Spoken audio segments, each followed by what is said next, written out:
일 후에 내가 내 천사가 땅 내 모퉁이에 선 것을 보니 땅의 사방의 바람을 붙잡아 바람으로 하여금 땅이나 바다이나 각종 나무에 불지 못하게 하더라.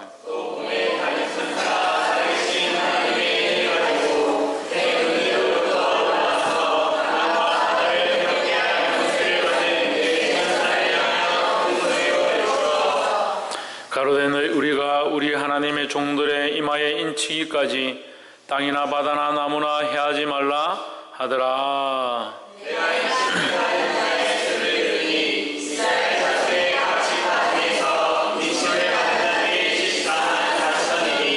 유다 지파 중에 입맞은 자가 12,000이요 르벤 지파 중에 12,000이요 갓 지파 중에 12,000이요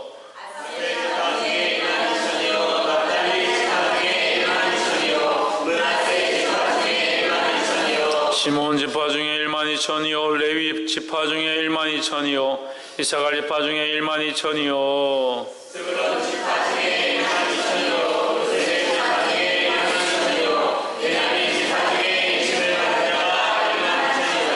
일 후에 내가 보니 각 나라와 족속과 백성과 왕언에서 아무라도 능히 셀 수 없는 큰 무리가 흰 옷을 입고 손에 종려가지를 들고 보좌 앞과 어린 양 앞에 서서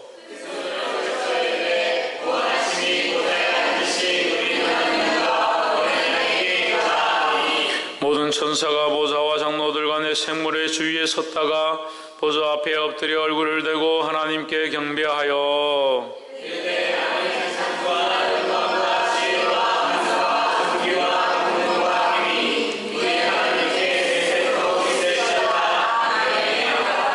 장로 중에 하나가 응답하여 내게 이르되 이 흰 옷 입은 사람들이 누구며 또 어디서 왔느냐.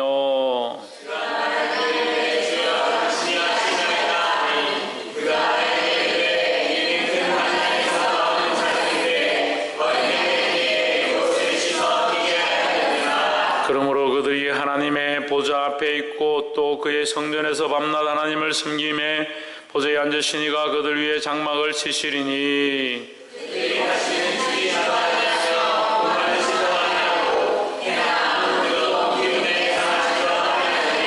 함께 읽읍시다.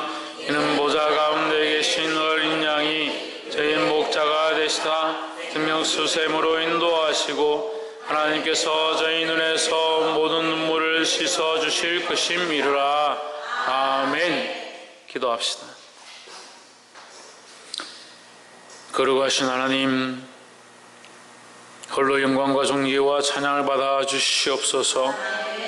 어리석고 무명한 자 같은 우리에게 주의 거룩한 말씀들을 깨닫게 하시고 이 깊은 계시의 말씀들을 함께 나누게 하심을 감사합니다. 지금 이 떡을 뗄 때에 생명이 공급되어지게 하시고 이 말씀을 나눌 때에 연약하며 죽어진 인생들의 모습은 사라지고 하나님의 영광만 바라볼 수 있도록 도와주시옵소서. 우리는 아무것도 아니며 주님 앞에 작은 도구이오니 주께서 우리를 거룩하게 사용하여 주옵소서. 주의 이 거룩한 말씀을 대할 때마다 감사가 있고 기쁨이 있음을 영광 돌립니다. 주님, 이 말씀을 통하여 주의 마음이 우리 안에 흐르게 하시고 하나님이 그 사랑을 깨달아 알 수 있도록 도와주시옵소서. 두렵고 떨림으로 주님 앞에 와 사오니 이 두렵고 떨림이 기쁨과 감사함과 찬양이 되도록 도와주시옵소서. 날마다 주를 찬양하며 예수 그리스도 이름으로 기도하옵나이다. 아멘. 할렐루야. 우리 옆에 상가 인사합시다. 사랑합니다. 축복합니다. 할렐루야. 우리 말씀의 제목을 한번 읽어봅시다. 시작. 14만 4천 명. 오늘 공교롭게도 요한계시록 7장을 하는데 14만 4천 명에 대한 얘기를 해야 될 것 같아서 제목을 14만 4천 명이라고 했습니다. 뭐 중요하진 않습니다. 왜 14만 4천 명에 대해서 얘기를 할 수밖에 없느냐. 14만 4천 명이 문제가 많이 되니까 14만 4천 명을 얘기할 수밖에 없을 것 같아요. 근데 우리가 이제 그것은 본문을 하다가 나오게 될 것이고, 우리가 수요 예배는 강해처럼 이제 말씀을 풀어서 한 절씩 한 절씩 나가니까 여러분 잘 이해를 하시고 보시기 바랍니다. 하나님의 말씀 살아있는 줄 믿습니다. 우리가 분명히 알아야 될 것은 하나님 말씀 속에는 하나님의 마음이 있다는 거예요. 그 말씀을 하는 자가 말씀에 당신의 마음이 있는 것, 그건 당연한 거죠. 우리가 말을 하면서, 우리 입으로 말하면서 우리의 마음과 상관없이 말을 한다, 그건 말이 안 되는 거죠. 우리가 말을 할 때 우리의 마음의 생각들이 밖으로 나오는 것과 똑같이 하나님의 말씀 속에는 뭐가 있느냐? 하나님의 마음이 있다는 거예요. 그 하나님의 마음은 뭡니까? 사랑이죠. 하나님의 마음은 사랑이죠. 왜 이리 자신이 없습니까? 그래 우리가 사랑이 부족한 거예요. 하나님의 마음은 사랑입니다. 하나님의 사랑이 여기 묻어 있습니다. 그 사랑이 우리에게 이렇게 나타났습니다. 어떻게 나타났습니까? 예수 그리스도를 우리에게 보내주셨죠. 그래서 말씀 속에는 누구를 발견해야 된다? 예수 그리스도를 발견해야 된다. 그 그리스도를 통해서 그 그리스도의 모습을 보고 하나님이 우리를 이렇게 사랑하셨구나, 그 사랑을 발견할 수 있어야 된다는 거예요. 마찬가지로 요한계시록은 묵시의 말씀이고 어려운 말씀이고 또한 감춰진 말씀이고 또한 심판에 대한 말씀이라 두렵고 떨리는 말씀이지만, 하지만 이 말씀은 또한 여전히 우리를 사랑하신다라는 거예요. 그래서 사람들은 착각합니다.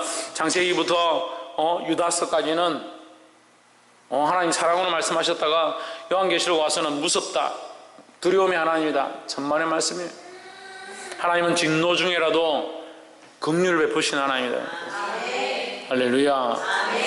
아무 이유 없이 진노를 하시는 분도 아니고 우리에게 진노를 베푸시는 부분이 아니다는 거예요. 우리가 믿음으로 살고 하나님 바라보면 우리를 향한 하나님의 사랑은 변치 않는 줄 믿습니다. 그래서 7장 우리가 함께 나누겠습니다. 우리가 지난주 6장까지 봤는데 6장에서 하나님의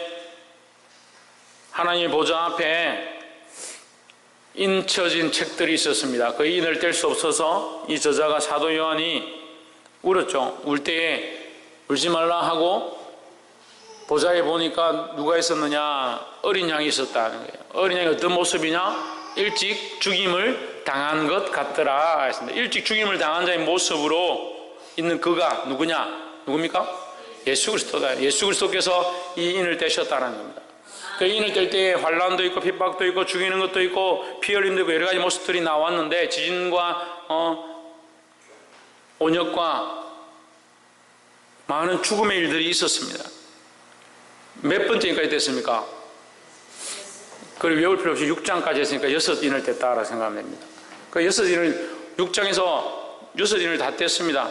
6인을 떼고 나니까 이제 7장에 왔습니다. 7장에 왔으면 뭘 떼야 됩니까?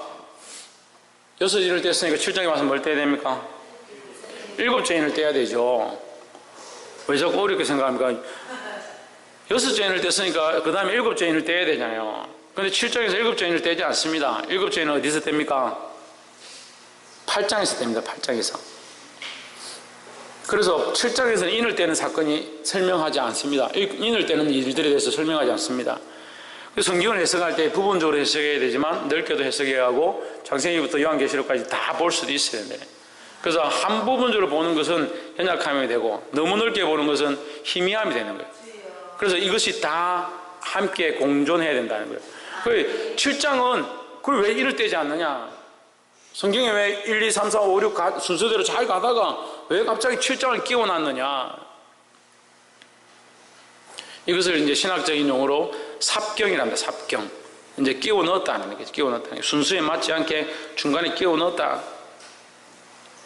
그러면 왜 끼워 넣느냐? 하나님 말씀이 완전하신데 왜 중간에 끼워 넣느냐? 그래서 그게 뭐다? 하나님의 사랑이다 하는 거예요. 하나님 지금 심판하시고 지진과 기근과 언역으로 이 땅을 멸망시키는 일들을, 전쟁과 전쟁이 꼬리에 난리와 난리의 소문이 꼬리를 잇는 이때에 주님께서 여전히 뭘 하시냐? 우리를 향한 사랑을 하고 계신 거예요. 그게 희한하죠?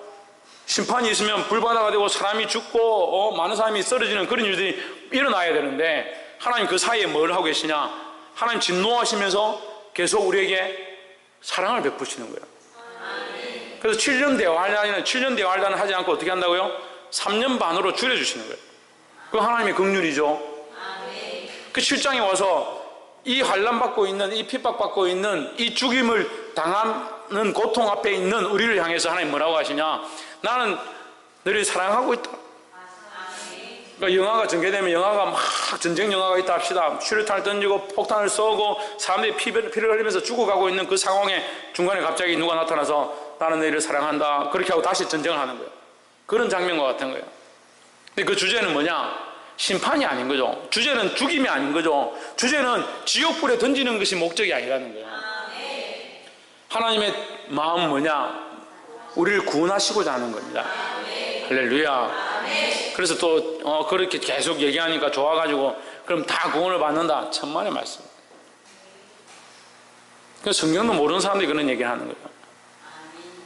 에베소서 1장과 2장에 우리가 본 것과 같이 창세전에 태초에 하나님께서 그 생명체에 기록된 자만 구원을 얻는다라는 거예요. 하나님 앞에 택하심을 입은 자만 구원을 얻는다는 겁니다. 할렐루야. 그래서 7장은 신학적인 용어로 삽경이다. 중간에 끼워졌다. 왜 끼워졌느냐? 끼워진 건 아니죠. 끼워진 건 아니지만 끼워졌다고 볼 수 있다. 왜? 본문의 흐름과 다르기 때문에. 왜 다르냐? 왜 다르다고 했습니까? 왜 다르다고 했습니까? 네, 하나님의 사랑이 나타나 있기 때문에, 하나님의 사랑이 표현되어 있기 때문에. 7장 1절에 보십시오. 이 이유는 뭡니까? 진노의 일이 있은 후에, 이 심판의 일들이 일어난 후에, 이 이후에 내가 내 천사가 땅 내 모퉁이에 선 것을 보니 땅의 사방에 바람을 잡아 바람으로 하여금 땅이나 바다에나 각종 나무에나 불지 못하게 하더라 하십니다. 7장에 보면 내 천사가 나오죠. 내 천사가 뭘 하느냐? 사방에 바람을 잡아서 끌고 와 있다. 이 바람은 뭡니까? 바람은 흔드는 거고 나무는 서 있고 바람은 흔들려고 하고, 그죠? 바람과 나무는 사이가 별로 안 좋습니다. 바람이 불어서 나무의 과실을 떨어뜨리기도 하고 나무를 뿌리째 뽑기도 하는 거예요. 바람과 이 나무는 사이가 안 좋습니다. 그럼 바람은 뭐냐? 환란이죠. 바람은 뭐냐? 전쟁이다. 고통이라는 거죠. 그럼 나무는 뭐냐? 나무는 생물을 말하는 거죠. 그래서 생물과 하나님의 사람들, 백성들을 죽이는 일, 이 심판의 일들, 이 고통의 일들을 멈춰 있어라 하는 거예요. 중단시켜 놨다는 겁니다. 2절에 보면 또 봄에 다른 천사가 살아계신 하나님의 인을 가지고 해돋는 데로부터 올라와서 땅과 바다를 해롭게 할 권세를 얻은 내 천사를 향하여 큰 소리로 외쳐 했습니다. 여기서 우리가 바람이 뭔지 대충 알 수 있죠? 바람이 뭐라 되어 있습니까? 땅과 바다를 해롭게 할 이죠. 해롭게 할 권세라 했으니까 땅과 바다를 해롭게 할 권세를 가진 내 천사니까, 내 천사가 지금 뭘 잡고 있느냐? 바람을 잡고 있죠. 바람을 잡고 있고 아직까지는 하지 않았지만 어쨌든 바람을 잡고 있는 그 상태니까 이 바람은 어떠한 것이냐? 이제를 설명하는 겁니다. 땅과 바다를 해롭게 할 권세, 이 전쟁이나 핍박이나 고통이나 기근이나 이런 어떤 좋지 아니한 것들을 주려고 한다는 거예요. 구체적인 것들은 우리가 100% 알 수 없지만 그런 어떤 고통들이 있다는 거예요. 환란의 때라 그렇게 표현하는 거죠. 근데 다른 천사 하나가 있다는 겁니다. 이 천사는 뭘 들고 있느냐? 뭘 들고 있습니까? 빨리빨리 데려가세요. 뭘 들고 있습니까? 예, 살아계신 하나님의 인이 뭡니까? 도장이죠. 하나님의 인을 들고 있다. 3절에 가로되 우리 하나님의 종들의 이마에 인치기까지 땅이나 바다나 나무나 해하지 말라 하더라 했습니다. 바다나 나무나 해하지 말라. 많은 생명들을 해하지 말라. 어떻게 할 때까지? 네, 하나님의 종들, 하나님의 백성들의 이마에 뭐 할 때까지?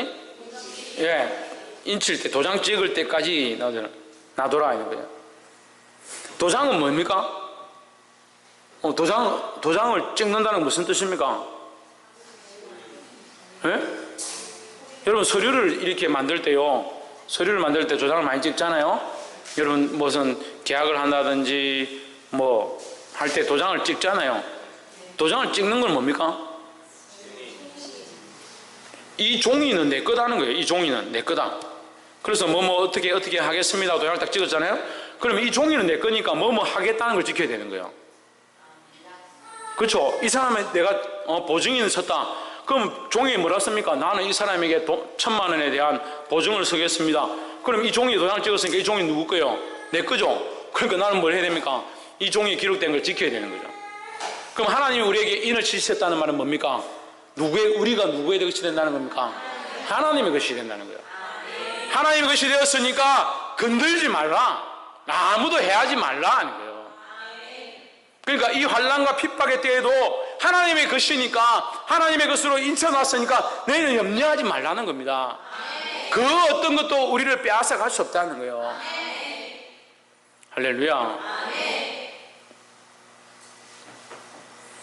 근데 우리가 2절에서 봤죠? 어떠한 인이냐? 살아계신 하나님의 인이다 했습니다.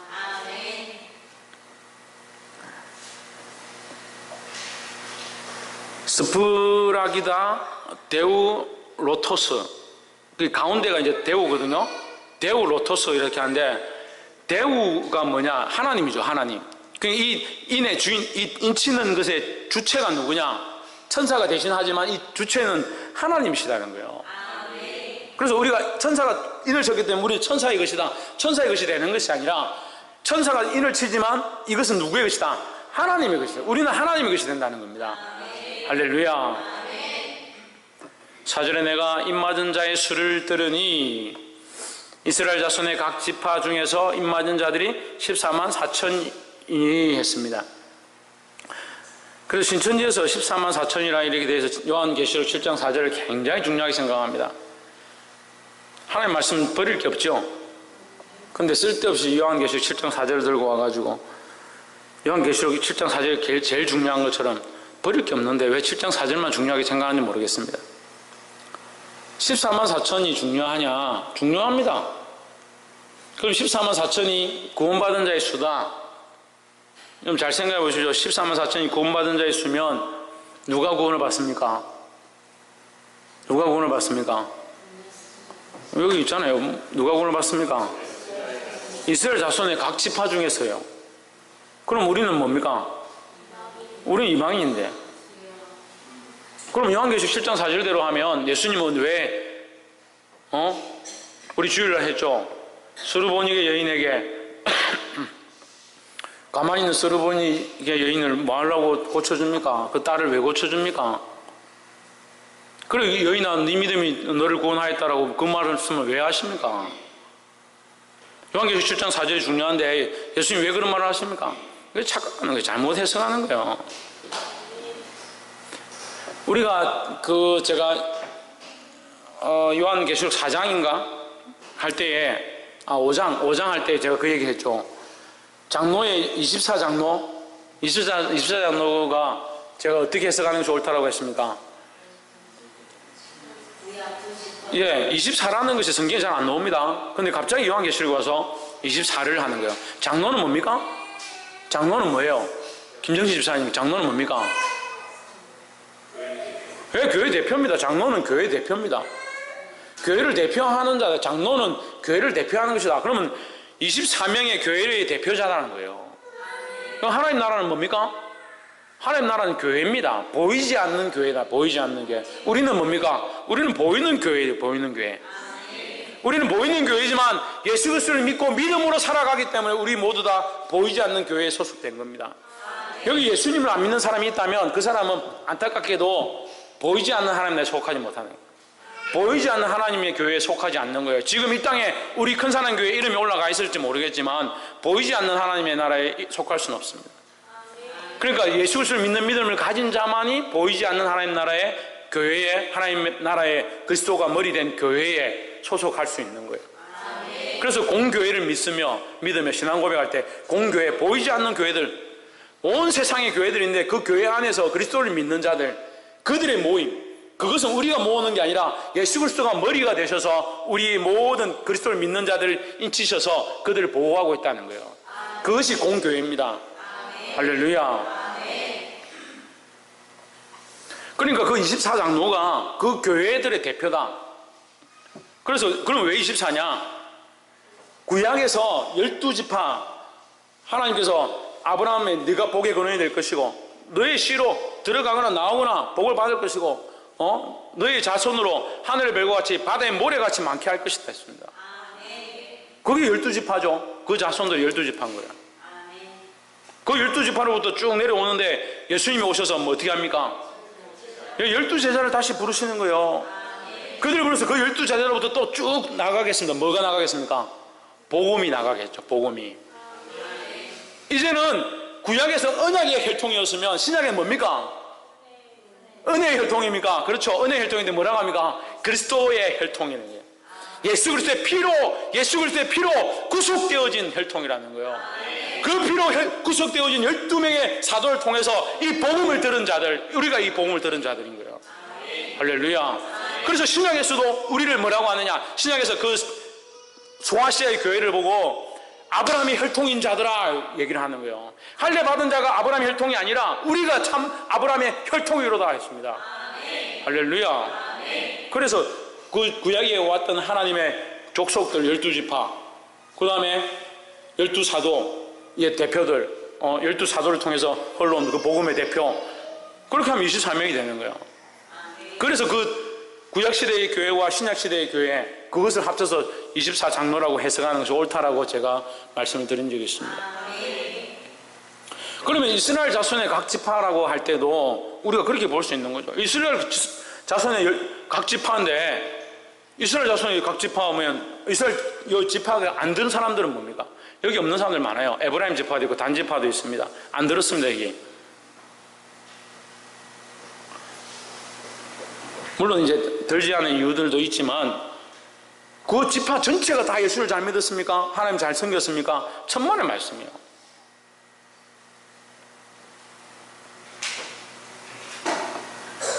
그러니까 이 언어 자체로 이것을 해석하기 시작하면 말도 안 되는 거예요. 말도 안 되는 거예요. 그럼 유다 지파가 나오고 르우벤 지파 나오는데 르우벤 지파가 잘 믿었습니까? 잘 믿었다면 르우벤부터 문제잖아요. 르우벤부터 하나님 두려워하지 않냐고 하나님이 돌로 쳐 죽이라고 하는 뭐 합니까? 시모와 자기 시모, 자기 젖먹인 자기를 젖먹여 키운 어미와 동침하는 거죠. 돌로 쳐 죽여야 될 일이잖아요. 근데 무슨 14만 4천 명이 들어갑니까? 그렇게 언어로 해석하는 게 아니라 단어로 해석하는 게 아니라는 거예요. 그 14만 4천 명은 이렇게 해석하는 것이 가장 옳다라고 생각합니다. 구약에 우리가 말했던 12지파, 신약의 12사도, 그 두 개를 곱하면 144가 됩니다. 곱하면 144가 됩니다. 하나님의 큰 무리 셀 수 없는 큰 무리를 얘기할 때 1000명을 얘기합니다. 1000명이 천천히요 만만히요 이렇게 1000명을 많이 계산을 합니다. 그렇게 붙이면 14만 4천 명이 돼요. 그러니까 여기 헤아릴 수 없는 큰 무리가 있다라고 나와 있어요. 그 무리가 뭐냐? 예? 그 무리가 뭐냐? 그 무리가 14만 4천 명이야. 헤아릴 수 없다는 거죠. 그런데 헤아릴 수 없는데 왜 숫자가 있습니까? 14만 4천 명이 기록되어 있습니까? 이 숫자는 헤아릴 수 있는 수가 아니라는 거죠. 그러니까 상징적인 의미라는 거예요. 그러니까 구약에도 구원받을 자가 있고 신약에도 구원받을 자가 있다. 그래서 그 말씀을 가지고 보면 7장 5절에 유다 지파 중에 입맞은 자가 1만 2천이요 르우벤 지파 중에 1만 2천이요 했습니다. 이거 뭐 이상하죠? 뭐 좀 이상하죠? 뭐가 이상합니까? 뭐가 이상합니까? 지파를 셀 때 누구부터 원래 셉니까? 장자부터 세죠. 지파 맨 처음에 누가 와야 됩니까? 르우벤이 와야 되죠. 르우벤이 첫째고 그 다음에 갓이 와야 되는데 유다가 맨 앞에 왔습니다. 유다가 왜 맨 처음에 왔을까요? 예수 그리스도의 혈통 때문에. 예수 그리스도의 혈통 때문에. 그래서 이 14만 4천 명의 혈통은 르우벤이 장자이고 그 장자로부터 이어진 동생들로 되어진 혈통이 아니라는 거예요. 그러니까 피로 되어진 혈통이면 가족의 계보면 르우벤이 먼저 오는 게 맞죠. 그런데 그런 언어가 아니라는 거죠. 첫째 누구냐? 유다라는 겁니다. 유다가 누구냐? 예수 그리스도의 혈통이라는 거죠. 예수 그리스도로 말미암은 그 혈통 14만 4천 명이라는 거예요. 할렐루야. 그래서 유다가 맨 앞에 오고 그럼 레우벤 쭉 있는데 쭉 가다가 6절에 아셀, 납달리, 므낫세, 7절에 보시면 시므온, 레위, 이사갈, 스불론, 요셉, 베냐민 있습니다. 뭐가 빠졌습니까? 단이 빠졌습니다. 단 지파가 없습니다. 단 지파는 우상 숭배하다가 지파 전체가 다 죽을 위기까지 처하죠. 우상 숭배하고 엄란한 짓들을 하다가 망하죠. 그런데 여기 지파의 계보에 들어있는 들지 않는 자가 여기 들어온 사람이 있습니다. 누굽니까? 예? 요셉도 요셉이죠. 요셉은 이제 아까 얘기한 빼고 그걸 빠지고 들어왔는데 누가 들어왔습니까? 지파에 들지 않는 자 아닙니다. 누굽니까? 므낫세 아닙니다.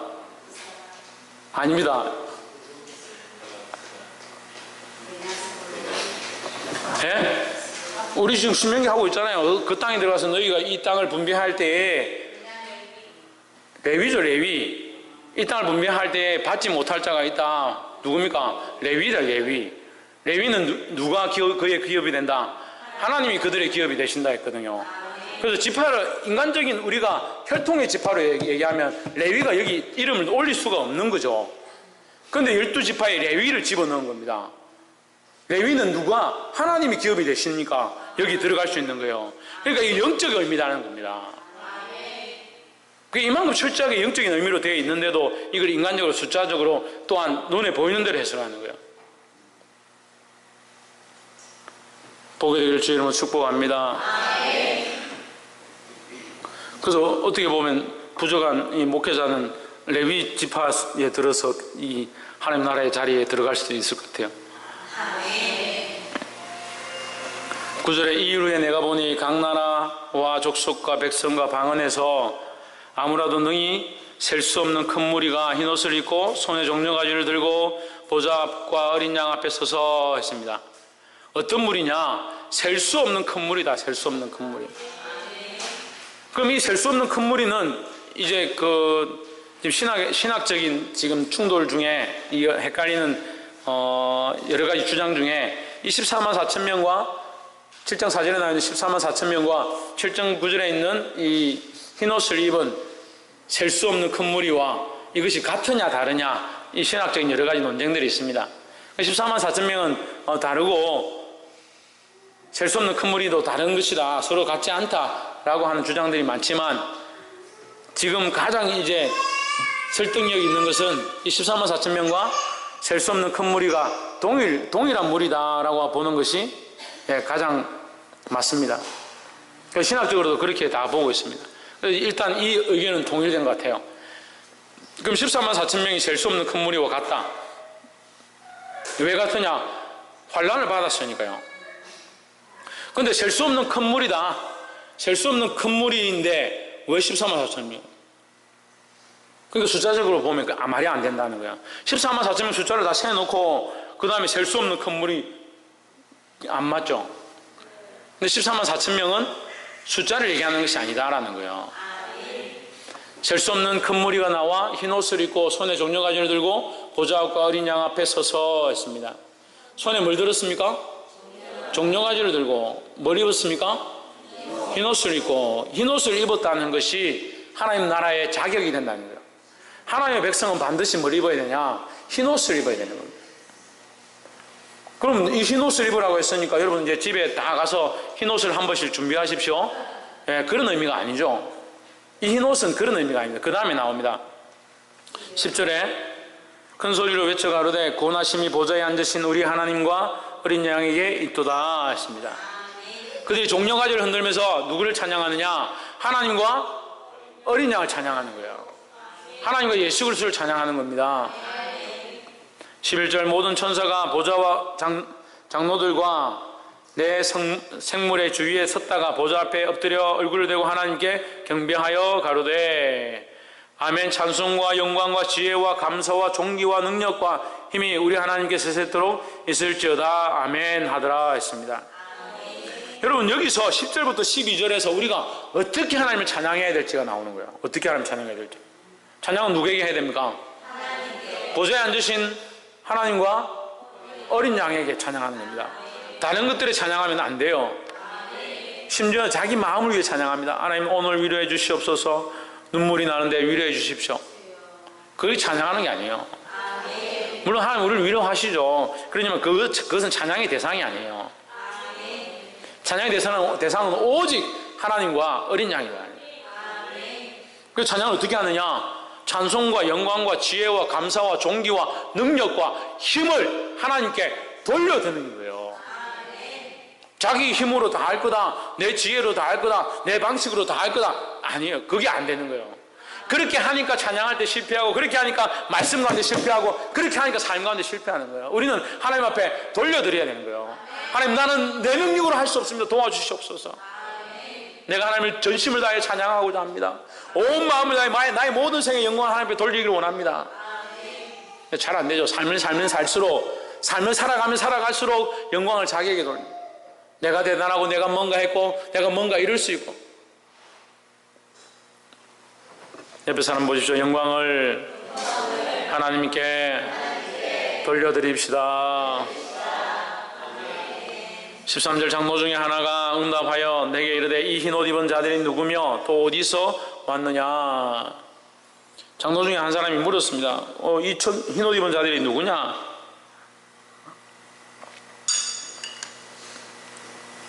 사도 요한한테 묻는데 사도 요한이 알 리가 있습니까? 지금 사도 요한은 눈에 보이는 것만 지금 기록하고 있는데 14절 내가 가로되 내 주여 당신이 알리이다 하니 그가 나더러 이르되 이는 큰 환란에서 나온 자들인데 어린 양의 피에 그 옷을 씻어 희게 하였느니라 했습니다. 흰옷이 뭡니까? 흰옷이 뭐라고 했습니까?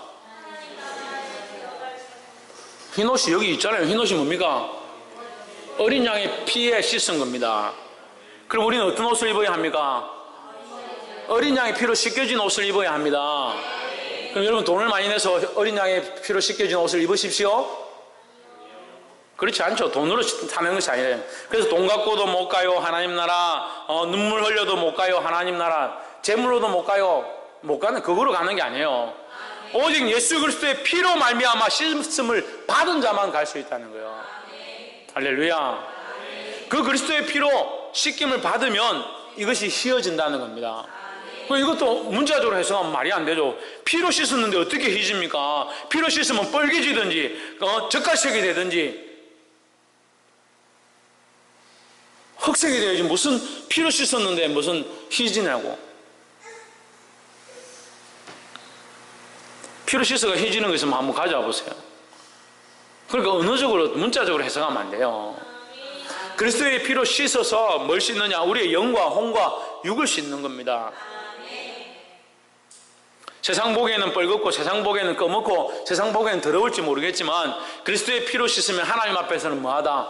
하얗다라는 거죠. 그래서 그런 흰옷을 입어야 된다는 거예요. 이건 돈으로 살 수 없는 것이라는 겁니다.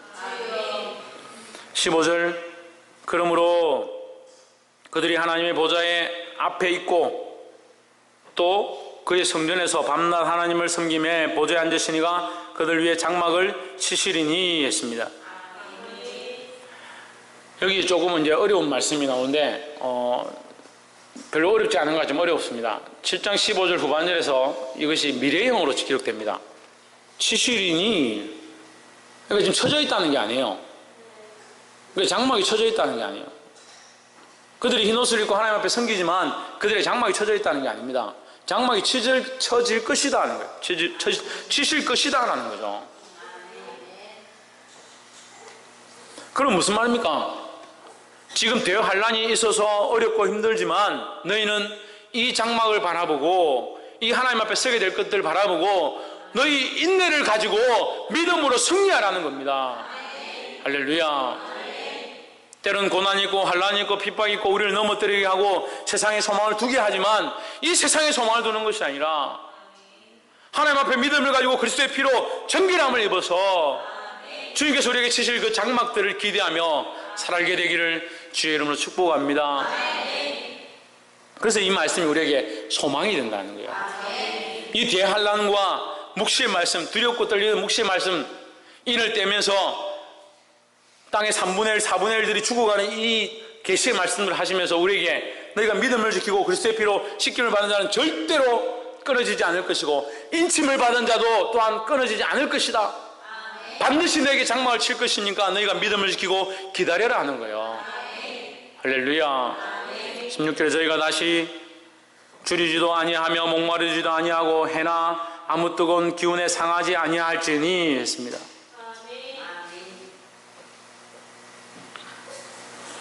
다시 줄이지도 않고 목마르지도 않고 뜨거운 기운에 상하지도 않고, 안 그렇죠?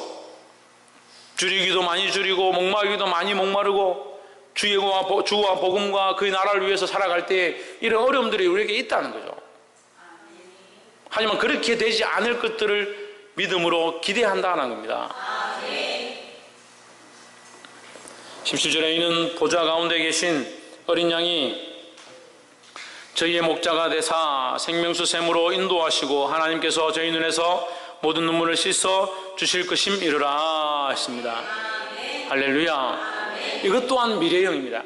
미래형입니다. 모든 눈에서 눈물을 씻어 주실 것이야. 제가 아까 찬송할 때 울었는데 눈물 안 씻겨 주시더라고. 지금은 눈물이 있죠. 눈물이 있으니까 씻어 주시죠. 주님과 복음과 그 나라를 위해서 흘린 눈물이 있어야, 받은 고난이 있어야, 피 흘리기까지 싸운 흔적들이 있어야 되죠. 그게 없는데 어떻게 가서 주님 내 눈물 좀 씻겨주십시오, 내 맞은 고난의 흔적 좀 씻겨주십시오 할 수 있겠습니까? 자, 하윤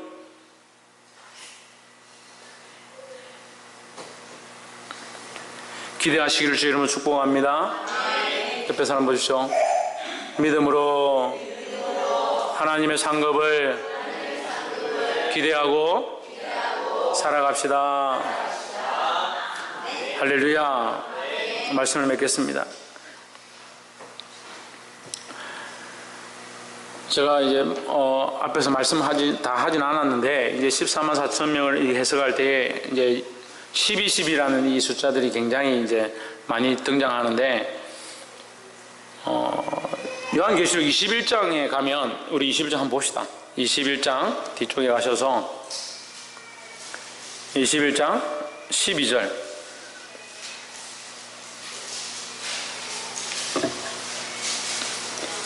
뒤쪽에 보시면 21장 12절, 크고 높은 성곽이 있고 12문이 있는데 문에 12천사가 있고 그 문들 위에 이름을 썼으니 이스라엘 자손 12지파의 이름들이라 했죠. 그 다음에 또 너무 많이 써가지고 14절, 그 성에 성곽은 12기 초석이 있고 그 위에 어린 양의 12사도의 12이름이 있더라. 계속 나오죠. 12지파와 12사도와 12성곽과 12기둥과 21절, 그 12문은 12진주니 문마다 한 진주요 성의 길은 맑은 유리 정금이더라. 그 다음에